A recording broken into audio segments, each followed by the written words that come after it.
Hey guys, I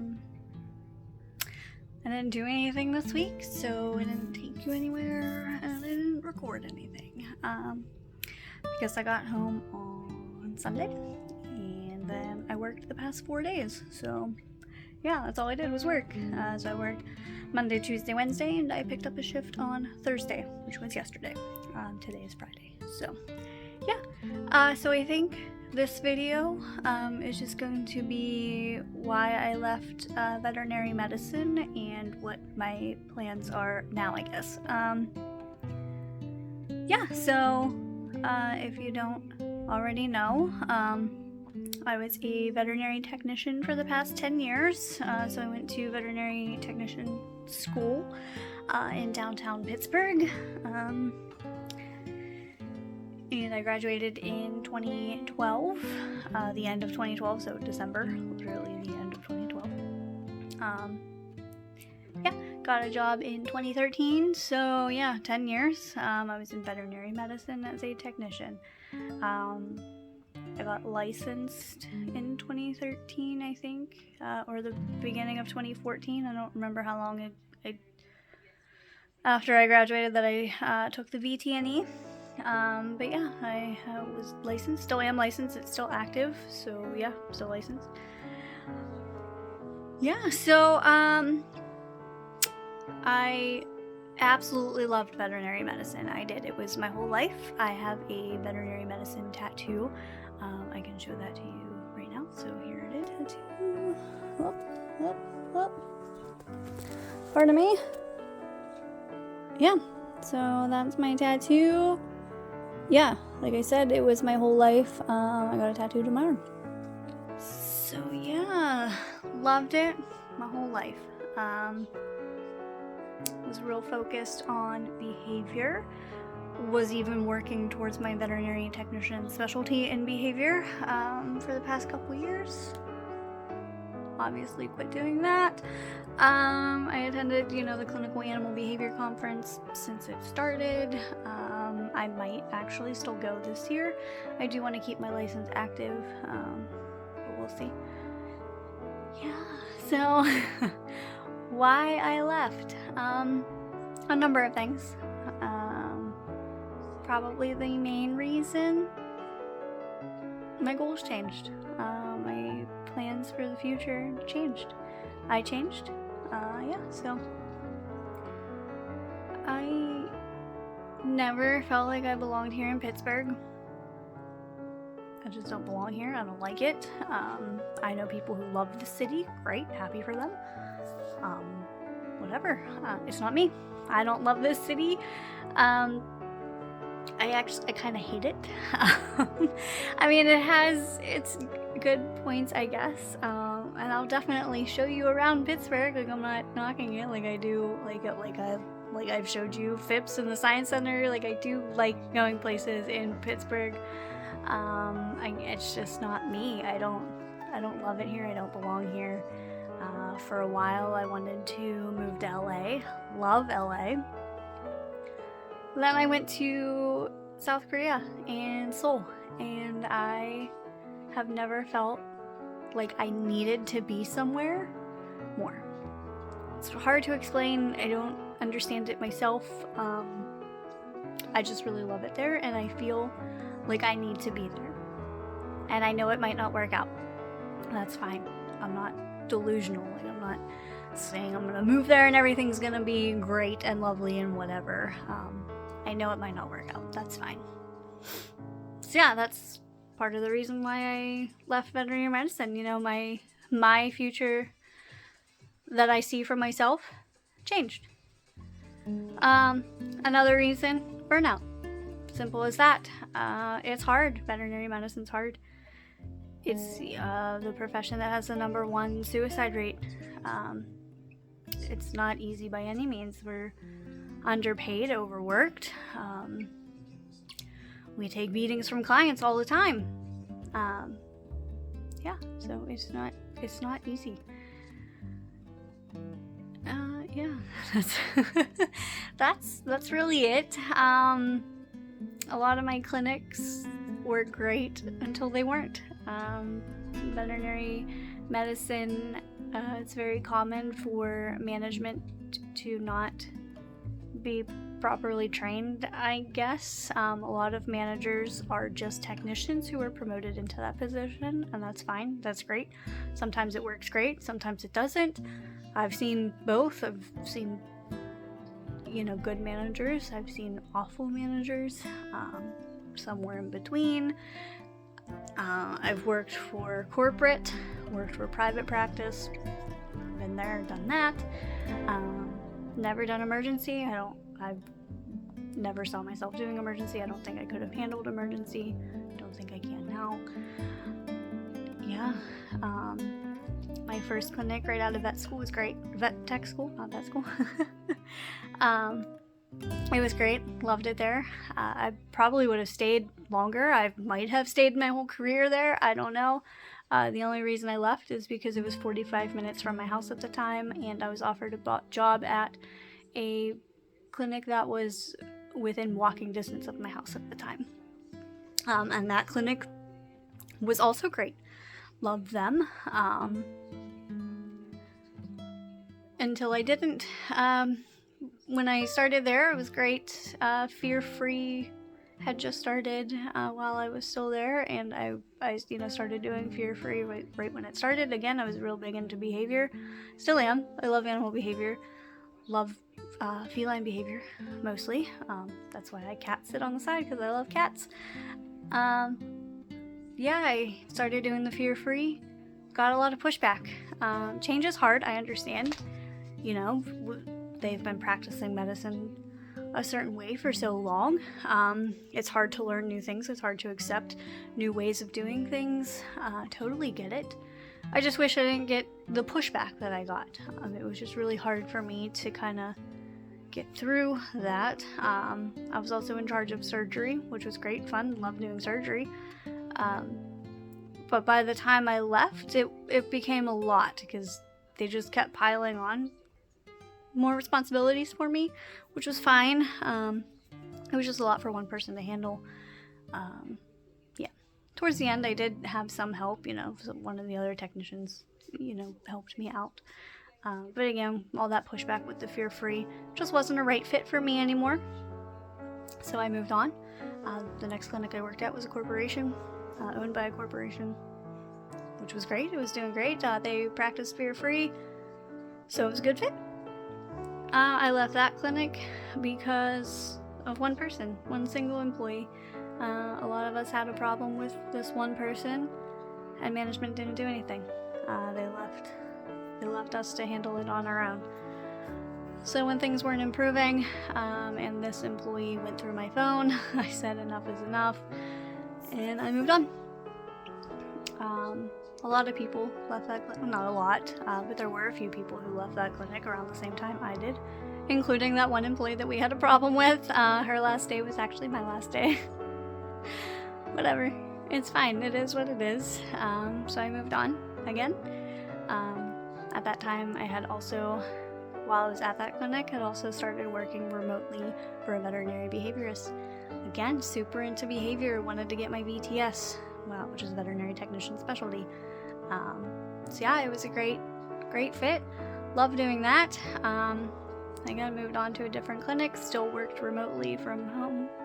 That's what remotely means. I've still worked remotely for her a couple days a week. And I loved my new clinic. It was the last clinic I was at. Loved them. They were great. Listened to my ideas because they weren't practicing Fear-free, but they were doing enough. So I brought in some more ideas, changed some policies regarding the handling of animals, helped them out, change things a little bit, which was great. It was great. Loved it. But also around that time was when things started to change for me. So that's when my future goals changed, my plans. So I just wasn't in it like I had been. And shortly after I started there was when COVID happened. So COVID also made things hard for everybody. COVID was hard on everybody. Not just, veterinary medicine, but it was especially hard for us. Again, #1 suicide rate for a reason. So, and with COVID, you know, things just got harder because clients were home all the time, watching their animals. So they noticed every little thing that was wrong. And we had to do curbside. We couldn't let people in the building, so we had to navigate through that. We had to, you know, turn a lot of people away. We didn't have, you know, the capacity to see people. There was a lot of demand, and there wasn't enough of us to meet that demand. So it was hard. People got mad, as they did, you know, in COVID in general. Like, people were just angry. They were sad, they were upset, mad, whatever. It was a lot of emotions. It was a difficult time, COVID. So, you know, that compounded everything. My heart just not being in it like it was. I was feeling burnout. And yeah. So towards the end of my time there, I was halfway out the door anyway, and we were having issues with management, a common theme in veterinary medicine. But it was getting to the point where there were a lot of unhappy people. So I guess, spearheaded this whole thing. I don't know. It wasn't just me, but I take responsibility for what I did. I'm the one that, you know, wrote the letter, because we did write a letter. I wrote the letter. Some other people signed it. It was a letter to the owners of the practice, voicing our concerns about management and some other things, whatever. It was a professional letter. Like, it wasn't anything like crazy. I even had Caitlin, who works in HR. She read through it. You know, said it sounded great, whatever. She helped me. You know, she helped me edit some things. So yeah, I take responsibility for that. And I told my coworkers, like, if they didn't have to sign, if they didn't want to. Some people didn't sign, some people did sign, whatever. I let them know that I would, whatever was going to happen, it was going to fall on me. Because I didn't want them to be worried about any retaliation. Not that there should have been retaliation. Yeah, but like I said, when that happened, my foot was already halfway out the door. So when I handed in this letter to the owners, it was awkward a little bit for the first couple days. The way they went about it, I don't agree with. But that's fine. That's how they handled it, so that was okay. We had a meeting. Didn't love how it went with me. And remember, I was already halfway out the door, so this was just piling up. Didn't go well with me. Went much better for everybody else, which was great. Love that. Then they wrote me up for gossiping and being unprofessional. So with that was the final straw, and I said goodbye. I gave them a 2-day notice, I think it was 2 days. Yeah, I left. Because it wasn't right for me anymore. And when things aren't right for you, you have to look out for yourself. So that's what I did.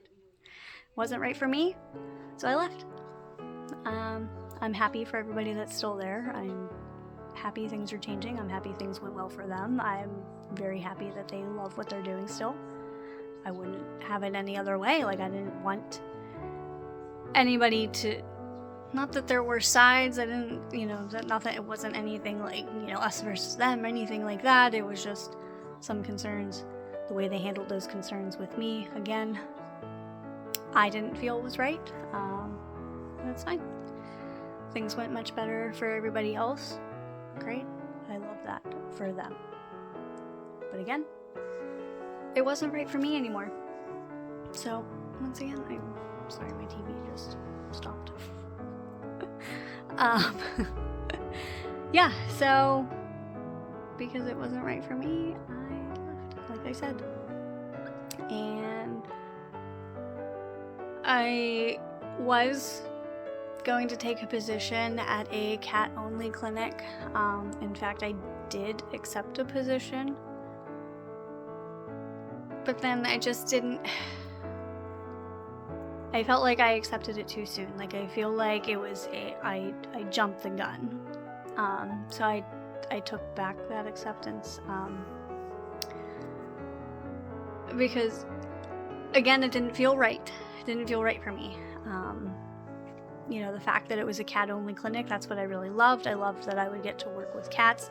I felt like I could help them practice better, feline handling, stuff like that, because they're also still kind of old school, which again was fine. But I didn't have that fight in me anymore. Again, my heart just hasn't been in it. It wasn't in it, so I didn't feel like I could fight that anymore. And it wasn't good for my mental health.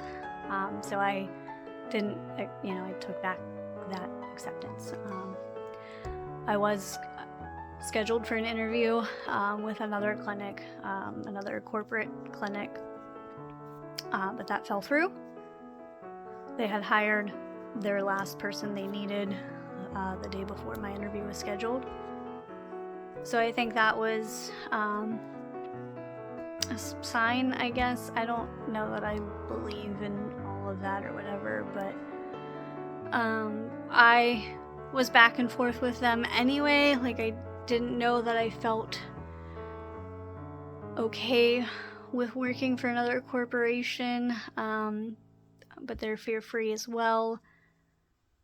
So again, I was back and forth, but again, I wasn't 100%, and I just, didn't feel like I was in it. So I took some time, and during this time, I had applied at Sheetz.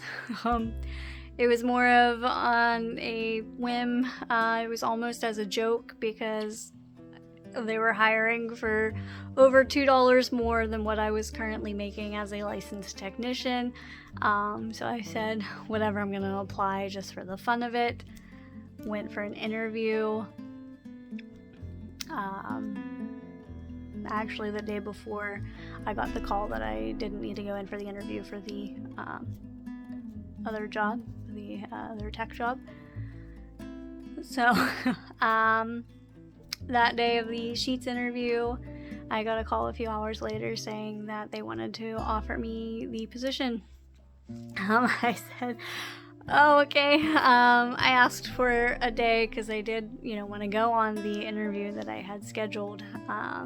That obviously didn't happen. So I did take a day to think. And the next day I called back and said, yes, let's do this. So yeah, for the past 2 months, I have been working for Sheetz. Again, if you don't know what Sheetz is, you don't have a Sheetz in your state wherever you are, I'm sorry.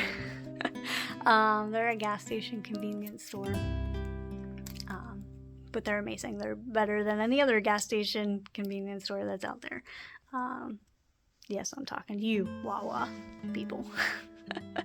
I've actually never been to a Wawa, but whatever. Yeah, so I've been working for Sheetz as a multi-store supervisor. So yeah, I'm getting my bachelor's degree in business administration with a concentration in marketing. So I figured getting some management experience would help keep options open should Korea not work out. I'm getting my bachelor's because I need a bachelor's to teach English in Korea, which is my plan, to teach English in Korea. And right now I only have 2 associate's degrees. I have the one in veterinary technology and I have one in criminal justice, which I have never used in my life. So yeah. Should Korea not work out, I'll at least have some management experience to fall back on, plus my vet tech experience should I ever choose to go back to veterinary medicine. Currently, that is not what I plan to do, but again, things might change. Who knows? Korea might not work out. Again, I'm not completely delusional. Like, I know that things might not work out. Might move there, might work there for, a month, 2, a year, I don't know, whatever. Might not work out. I might come back. Who knows? I don't know, but I feel like I need to try. And if I don't try, then I won't be happy. And you have to live for you. So that's what I'm out here doing. So yeah, that's pretty much why I left veterinary medicine in a nutshell. So if you have any questions, let me know. Yeah, that's about it. Sorry that I couldn't give you anything more exciting, and sorry that this video is kind of all over the place. But yeah, things got real, and Mama's over here sleeping. Yeah, so Terry is also sleeping. He's over here. Let's see where he is. Just hanging out with my dogs. Also got a new nose ring today. Actually, it came in the other day. It's butterflies. I have to hide my septum piercing at work, so with this it's just easier to flip than my other horseshoe ones. It's a little bit of it. They're a bit tighter, so it's more awkward to flip them, but this one, it's wider, so I can flip it easier. That way I don't have to keep taking my nose ring out every day. Yeah, so that's been about it. Expect more candles in the future because I just bought 4. 2 of them are free, and I bought them on different days. I bought 2 like 2 days ago, and then I just got 2 more today. So expect more candle unboxing in the future. Yeah. Also pre-ordered August D's album because Yoongi is my favorite person in the whole world. And yeah, I pre-ordered his album, so expect that sometime within the next month or so. I think that's about it. Yeah. Again, sorry that I didn't take you anywhere this week, and sorry that this video is kind of boring, but that's why I left veterinary medicine, and why I probably won't go back, and why I love where I'm at right now. Again, have any questions, let me know. You know, about veterinary medicine, about sheets. I don't know. I'll answer what I can. Otherwise, I will see you next week. We'll see what we do. Alright, bye.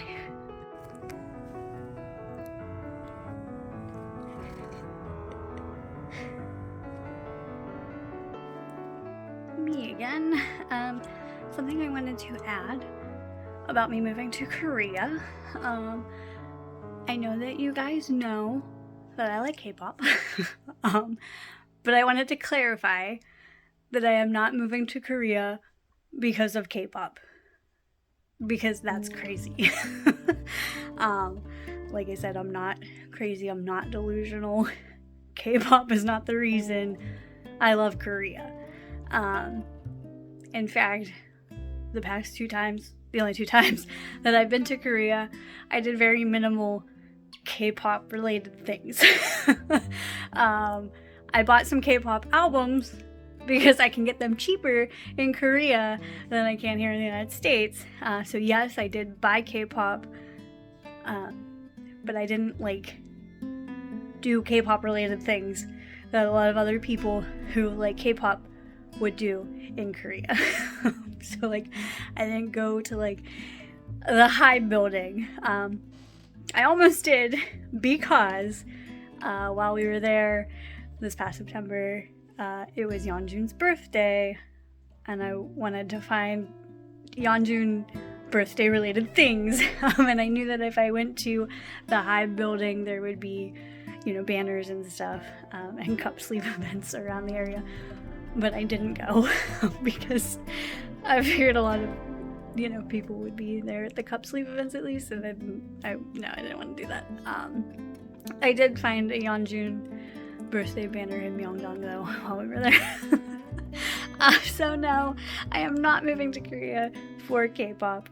I just really feel like I need to try to live in Korea at least for a little bit. And plan is to teach English. So yes, not related to K-pop. Wanted to clarify that because you may have seen that I am wearing my Monsta X hoodie. So I know you know that I like K-pop. If you didn't and you just watched this video now, then hey, I like K-pop. Go check out my last video where I went to see Stray Kids. So yes, just wanted to clarify that. Um, sorry for this video, but thanks for watching. Okay, bye again.